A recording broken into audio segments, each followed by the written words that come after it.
I would like to take a little bit of time to talk about my readings versus my courses, because I know that you really like, you even relish, many of you do, most of you, having me record readings for you. And I realize how easy it is to ask someone to tell you what you should be thinking or believing or feeling or doing. But much like that old phrase, you can give a person a fish and feed them for a day, or you can teach a person to fish and feed them for a lifetime, I would like to address the idea of learning to live your divinity rather than having someone tell you what you supposedly should be doing. And I stress supposedly here, because you'll always interpret a reading however you think the words should be interpreted based upon your beliefs. You believe what you need to believe always. So let's for a minute talk about living as God, or the I Am, or the ineffable, or whatever you want to call it that suits your present belief system. I'm going to call the source of all the I Am. So when you begin the process of living as I Am, your mind produces all of these creative methods to focus your attention on what you think or believe I Am is or could be. It's your constant drive to know. It's your desire to be right.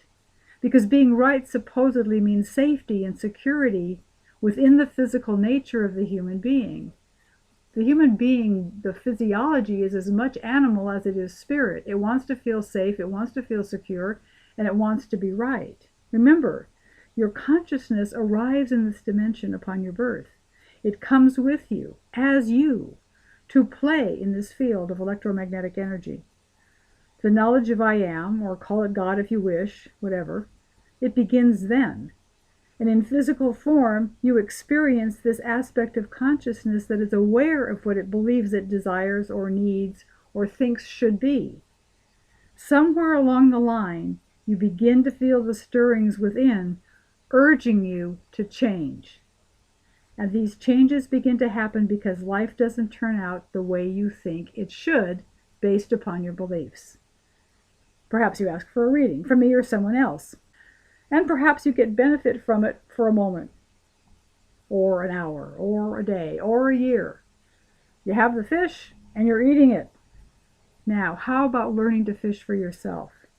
Is your personality, as you, ready to be aware of itself as I Am?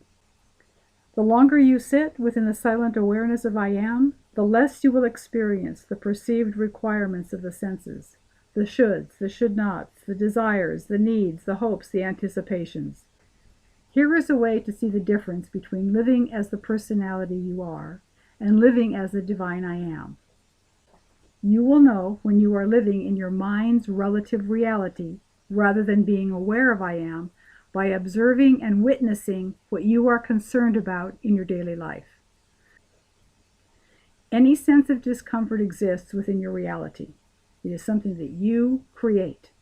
It is relative to you, and it is relative to the beliefs you hold so closely. Let go of the belief, the situation changes. Your mind might rebel at this idea since it's afraid it may lose something. It will lose nothing and gain everything. It will surrender its attachments. Then there is only the awareness of I Am. And as you unwind the persona you believe is you, your attachment to your spirituality, your preferred belief systems, and all you consider to be important, it all drops away. And within the inner silence, you find all of these bonds have bound you tightly within a web of your own making. Only you can untangle that which you have woven. This is one reason why people often say they want to be free. You feel tied to your beliefs, and they feel very confining. Contrary to popular belief, you are I Am. And as I Am, any ideas or concepts you have about the state of your existence are already living in the awareness of I Am. When you surrender your beliefs, it is the beginning of becoming aware. You are I Am without even realizing your true state of existence. All that is manifest and not manifest emerges from within I Am, which is you. All is an experience of the whole as emerging love, which is you. Love has no meaning to I Am. Awareness of being love in form is a mirror mirroring back to the mirror. It feeds you, it nourishes you, it brings you to awareness, and it gives you the ability to be the witness within your divinity as I Am. Then you have begun to fish, And you are fishing in the waters of eternity, and you find them refreshing and fulfilling, and yes, they are. They are infinite, and so are you. This is my invitation to you. Consider making the living your life as I am, as God, the ineffable, the most important idea about yourself that you focus on every day. The next time you think about having me do a reading, consider taking a class instead. Learn to fish for yourself. Learn how to live the divine. Remember, this includes everything from sitting in meditation to dusting the furniture, from listening to uplifting music to reading the daily news media. Nothing is outside of I am. When you really get this, and it is all that life means to you, you will have learned how to fish perfectly. You will never be hungry. You will never feel unfulfilled or wish life was different than it is. This is the perfection of living as I am.